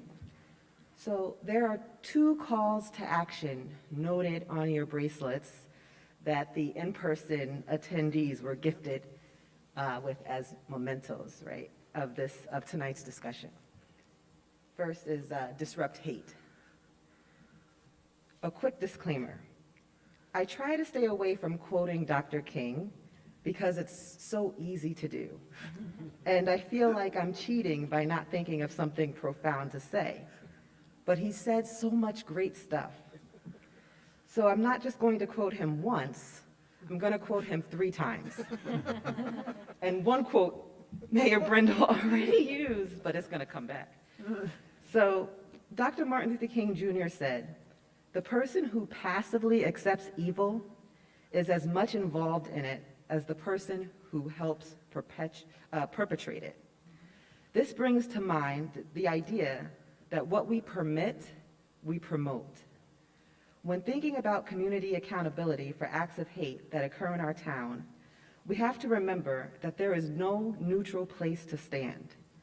Everyone is involved, and if you're not working to disrupt hate, then by default, you're working to perpetuate it.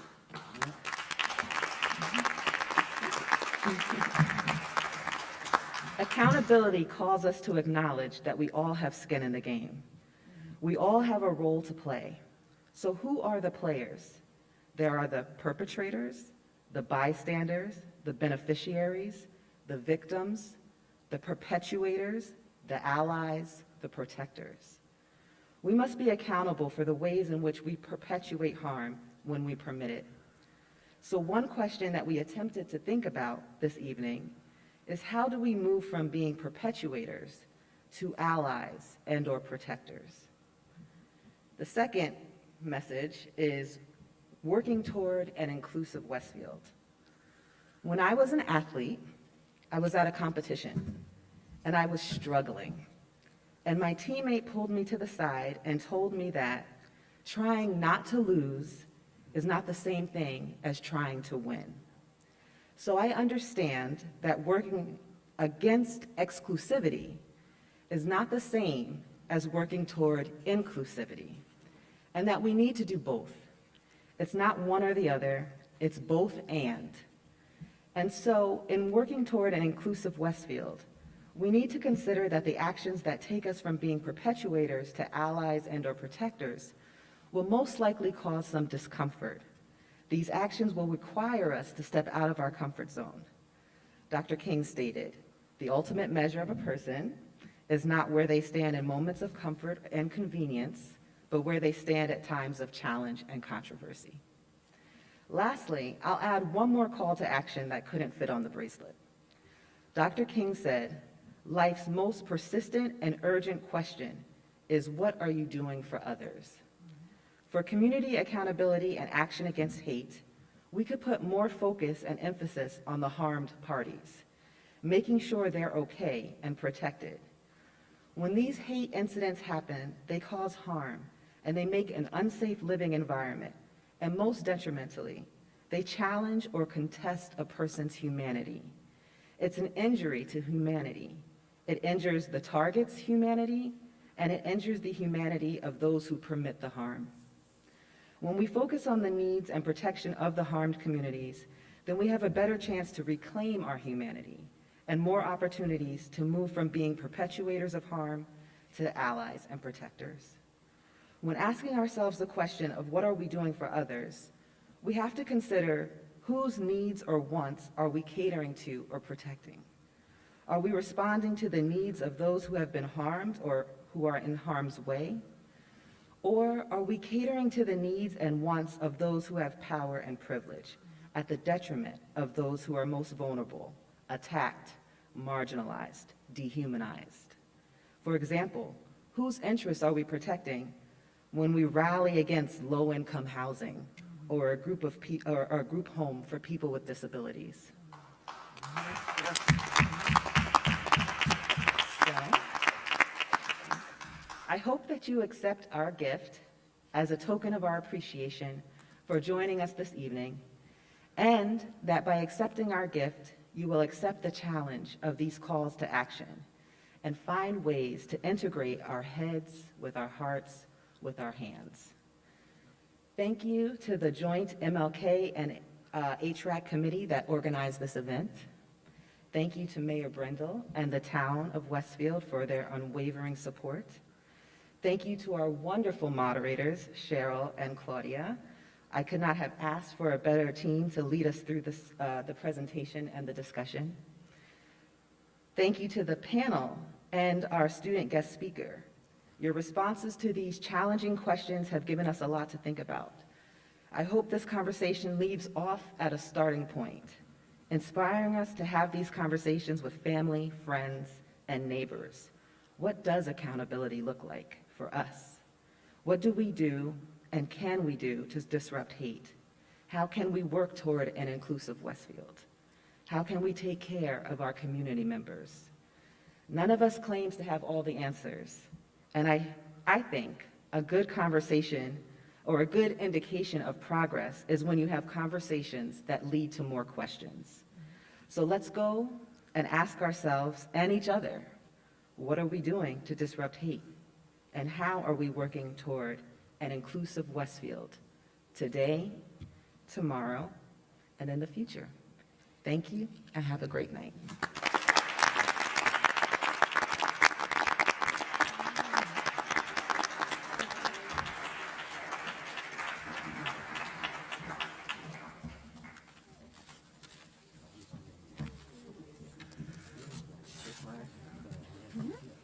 Wonderful. Yes.